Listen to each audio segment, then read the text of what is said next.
El tema que vamos a tratar hoy tiene que ver con algo absolutamente humano, tremendamente humano.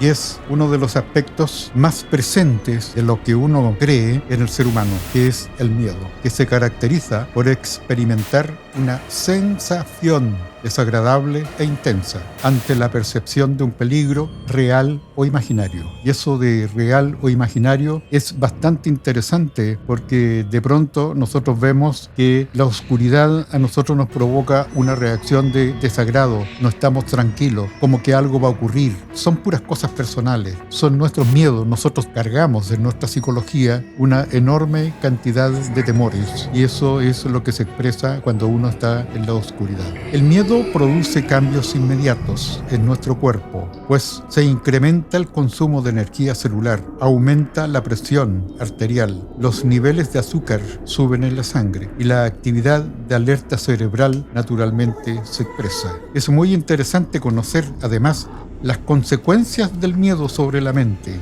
Pueden ir desde el agobio al malestar, incluso hasta la derivación en insomnio, ataques de ansiedad, caída de la autoestima, pérdida absoluta de la confianza en sí mismo, inseguridad, vulnerabilidad, incluso de culpabilidad. Todo eso es tremendamente misterioso que está presente en nuestro diario vivir.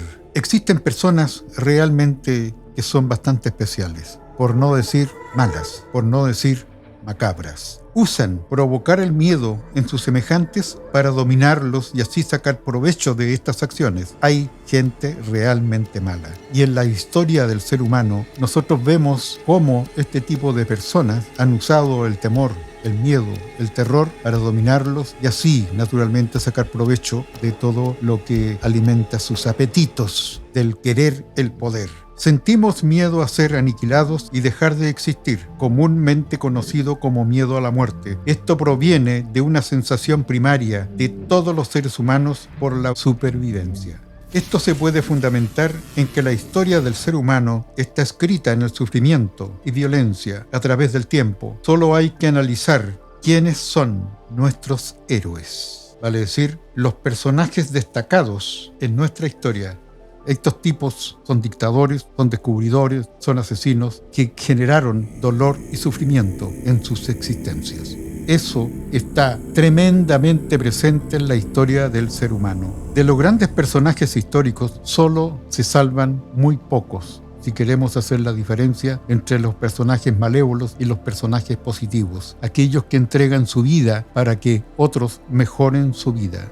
Existen ocasiones en que el miedo nos ayuda a regular nuestra conducta, nos hace ser precavidos, cuidadosos en los aspectos que son importantes. Eso se llama experiencia. Si algo a nosotros se nos repite y se nos repite y se nos repite como algún problema grave, se nos repite, vamos a tener que aprender a vivir con eso presente. Y eso es experiencia. Para que no nos complique la vida, uno tiene que aprender a vivir con aquello. Existen miedos específicos, fobias. El miedo es un mecanismo de defensa ancestral, inherente al ser humano, pues surge de la necesidad de sobrevivir y es el instante básico de cualquier especie animal. Eso nosotros lo vemos en los animales, esas criaturas que comparten con nosotros este planeta tan hermoso. Para Aristóteles es una aflicción o barullo de la imaginación, cuando está a punto de sobrevenir un mal destructivo o aflictivo. Para Kant, zozobra, angustia, terror y pánico son grados de miedo.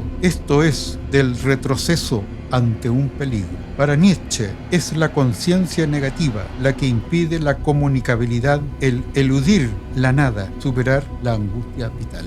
La filosofía dice el aguijón invisible que nos nubla la mente, nos roba el sueño, nos aparta del mundo y nos hace egoístas y crueles. Cuando una persona está con un ataque de miedo, con una crisis de pánico, no ve más allá sino su propia seguridad.